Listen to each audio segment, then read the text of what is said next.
Cascavel em evidência. Oferecimento Tropical Sorvetes, Rua Manuel Ribas, 1184, Bairro Neva. Telefone 3224-4469. Lojas Ativa, Rua Souza Naves, 3952. Telefone 3039-4010. Lojas Ativa, a moda mora aqui. Sesumar, Polo Regional Conveniado de Ensino à Distância de Cascavel. Sesumar, Rua Paraná, 1668. Telefone 3035-3355. Sala Decor Móveis e Decorações. A sala que você sonha está aqui. Sala Decor, Avenida Brasil 5057, telefone 3039-2929.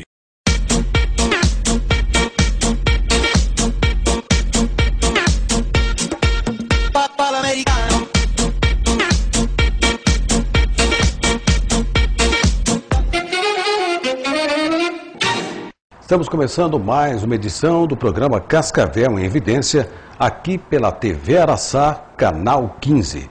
E só lembrando que a TV Araçá, agora, além de estarmos também na NET TV em Cascavel, estamos também na GTV. E em Toledo, ainda em Santa Teresa e Corbélia na GTV, no canal 15, e também na GTV e NET canal 15, aqui em Cascavel. Doutora Simone Hansen, muito obrigado mais uma vez pela sua presença aqui no programa Cascavel em Evidência. E o tema de hoje do programa Cascavel em Evidência, falando ainda sobre Previdência Social, a doutora Simone, que é especializada em direito previdenciário, vai falar para a gente a respeito do trabalhador rural, ou seja, da aposentadoria do trabalhador rural. Doutora Simone, obrigado pela presença. O trabalhador rural pode se aposentar, doutora Simone? Cumprimento vocês, cumprimento o telespectador que nos assiste. E o trabalhador rural, ele, na verdade, ele não só pode se aposentar, como ele deve se aposentar. Ele trabalha, ele contribui para o sistema e é um direito constitucional desse trabalhador. E quais os outros benefícios da Previdência a que tem direito o trabalhador rural? Veja só, o trabalhador rural, ele tem os mesmos direitos que um trabalhador urbano. Tem direito a requerer o auxílio-doença, tem direito a requerer a pensão por morte, tem direito a requerer salário-maternidade, enfim, todos os benefícios que o trabalhador urbano tem, o trabalhador rural também tem. E como é que ele faz, doutor, por exemplo, para provar essa contribuição junto ao INSS? Tem que ser através do Fundo Rural, através de nota, como é que funciona isso? Então, o trabalhador rural, o proprietário de uma pequena terra, vamos dizer assim, né, uma pequena quantidade de terra, que a gente chama de segurado especial, ele é diferente daquele trabalhador rural que possui uma grande quantidade de terra, o produtor rural em maior escala. Esse produtor rural, ele já contribui através do carnê, é importante salientar isso. Já aquele pequeno produtor rural que tem aquela produção em menor escala, não utiliza maquinário, quem trabalha são os próprios membros da família, esse trabalhador rural, ele vai contribuir através da nota de produção. Comercializou a produção, na própria nota já há o desconto do Fundo Rural. Mais uma questão, com relação ao boia fria, que não deixa de ser trabalhador rural, só que não possui terra. Ele trabalha volante, ele trabalha para vários proprietários, para vários donos de terra, só que não há o registro na carteira de trabalho, dificilmente existe hoje, nunca existiu e dificilmente existe hoje alguém que registre a carteira desse trabalhador. Não tem recibo daquilo que é feito pagamento. Então, nessa situação, a Previdência entende, ele consegue aposentar também, mas a Previdência entende que quem contribui indiretamente é o grande proprietário que faz a contratação desse funcionário, desse boia fria, e contribui indiretamente através da nota. A gente está falando, doutora Simone, a respeito do trabalhador rural, aquele que trabalha no dia a dia na sua propriedade, ou daquele que é o funcionário do trabalhador rural, que também não deixa de ser um trabalhador rural, né? Tanto faz isso? Todos têm direito a se aposentar. O boia fria, né, aquela pessoa que trabalha para várias pessoas, ou o próprio produtor, aquele pequeno produtor, né? A gente está falando daqueles que recolhem na nota, né, que é através do Fundo Rural, que é o pequeno produtor rural, é o segurado especial, ou então o boia fria, que é aquele trabalhador que não tem carteira assinada, e não contribui diretamente para a Previdência. Quem contribui, nesse caso, seria o dono da terra, né? Geralmente, quem faz essas contratações são aqueles grandes proprietários, né? Porque aquele pequeno produtor rural, ele não tem condição de se manter e ainda custear, né, o trabalho desses trabalhadores volantes, os boia-frias. Bom, o trabalhador rural contribui para a Previdência. Como funciona o recolhimento?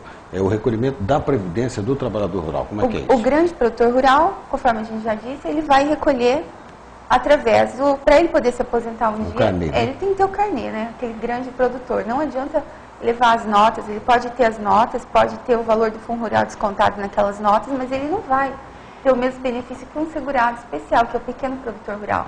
E o boia-fria aqui, ele é contratado e o dono da terra, da grande propriedade, contribui diretamente e esse também vai ter o direito de se aposentar. Para ele recolher retroativo não tem como, né, doutor? Não existe o recolhimento retroativo, a não ser que ele queira, né? Na verdade existe, a não ser que ele queira fazer esse recolhimento, mas ele consegue se aposentar, o boia-fria, mesmo não tendo a carteira assinada, mesmo não tendo nota de produção, porque ele não tem propriedade, né? Trabalha para terceiros, ele consegue se aposentar, por exemplo, utilizando certidão de casamento, onde consta a qualificação como sendo agricultor. Geralmente isso no caso dos homens, porque no caso das mulheres não existe a qualificação como sendo agricultora, lavradora, boia-fria, enfim. Não existe essa qualificação. Geralmente vem como dolar, prendas domésticas, né? Então, só que o documento que qualifica o marido dessa pessoa, dessa mulher, serve para ela também. E qual o valor mínimo, por exemplo, do benefício do trabalhador rural, doutora? Hoje o trabalhador rural que contribui através do fundo rural ou boia-fria, o valor do benefício é um salário mínimo, diferente do grande produtor, que contribui de acordo com o que ele pode, na verdade. Sempre lembrando, né, doutora, até conversava com a doutora Andréa aqui na semana passada, que o valor de aposentadoria é o salário mínimo vigente no país e não o salário mínimo regional, né? Isso, é o salário mínimo vigente no país, é o nacional e não o regional, né, o estadual que a gente fala. Hoje o salário mínimo está em votação, acho que é R$545. Né?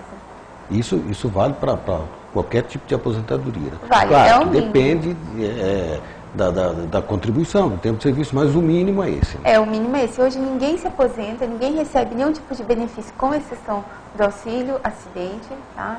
Que daí é como se fosse uma indenização e o cálculo ele é diferenciado, mas no caso das aposentadorias, auxílio doença, o benefício de valor mínimo corresponde ao salário mínimo nacional. Bom, sempre lembrando também que a doutora Simone Hansen e a doutora Andréa Aguilar estarão também participando com a gente aqui no nosso telejornal, que você vai acompanhar em breve, ao vivo aqui na TV Araçá, sempre tirando dúvida do telespectador, com informações prestativas. Afinal de contas, eu acho que previdência, aposentadoria é um assunto que interessa a todo mundo. Um dia todo mundo vai se aposentar, né, doutora? Um dia todo mundo, se não conseguir se aposentar, pelo menos vai sentir a necessidade de aposentar. Vai sentir a necessidade do peso da idade, né? Vai sentir o peso da idade e vai procurar, de alguma forma, tentar se aposentar. Aí é que tá, a pessoa tem que começar desde cedo a recolher, a se munir de documentos para futuramente conseguir esse benefício. Porque a gente chega numa idade que não consegue mais trabalhar, né? E isso, eu acho que esse tipo de serviço que a gente presta aqui no programa Cascavel em Evidência, sem dúvida nenhuma, é uma prestação de serviço. Porque a gente não, eu acho que tanto você como o André, realmente estão aí instruindo as pessoas de como funciona, porque é um pouquinho complicado, né? É extremamente complicado. Hoje a Previdência Social, ela tem algumas situações assim que a pessoa não consegue determinados tipos de benefícios, né? E é necessário a pessoa acabar ingressando judicialmente. Às vezes alguma coisa que a Previdência exige que não seria necessário naquele momento, né? Ou poderia produzir um outro tipo de prova. Como a gente está falando hoje dos trabalhadores rurais, por exemplo, às vezes a Previdência Social exige um número mínimo de notas, né?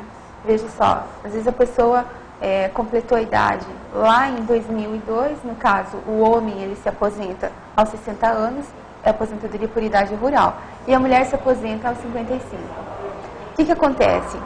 Em 2002, existe a tabela progressiva, né? Em 2002, a quantidade de contribuições, ela é diferenciada, ela não é, você não tem que preencher 180 contribuições ou 15 anos, como é dito. Existe a tabela progressiva. Eu não recordo quantos meses são em 2002 para a pessoa que atingiu a idade para se aposentar. Mas às vezes não chega a ser os 180 meses. E tem que ter esse cuidado. Então, assim, se a pessoa não tem todas as notas, por exemplo, a pessoa às vezes nos procura falando, olha, eu não tenho 15 notas, porque seria uma nota para cada ano. É o que eu falei, às vezes a pessoa não precisa ter 15 anos de contribuição. Existe essa tabela progressiva que varia de acordo com a idade e o ano da pessoa, né? Então, às vezes a pessoa tem 5 notas, tem um contrato de arrendamento, tem um contrato de parceria, sabe? Às vezes a pessoa tem que buscar uma certidão no INCRA que demora. Então são coisas que a gente consegue adequar, né? Que às vezes o INSS não faz adequação no momento ali da concessão. E são algumas situações que a gente acaba adequando na justiça. Doutora, muito obrigado pela sua presença mais uma vez aqui no programa Cascavel em Evidência. E no próximo programa nós vamos abordar aí um outro tema falando sempre de Previdência. E eu espero contar com a sua presença e também da Andréia, no nosso telejornal, que a gente estreia em breve aqui na TV Araçá, das 6h30 ou 18h30 até as 19 horas, onde estaremos aí abordando os principais acontecimentos de Cascavel e de toda a região, com a participação de vocês também. Obrigado. Nós agradecemos aos telespectadores e pode contar com a gente, nós estaremos aqui, porque acima de tudo a gente acredita que isso é um serviço de utilidade pública para a população aí que nos assiste. Sem dúvida nenhuma. Voltamos daqui a pouco com o programa Cascavel em Evidência e voltamos na semana que vem com mais informações a respeito de direito previdenciário aqui no Cascavel em Evidência. Até já.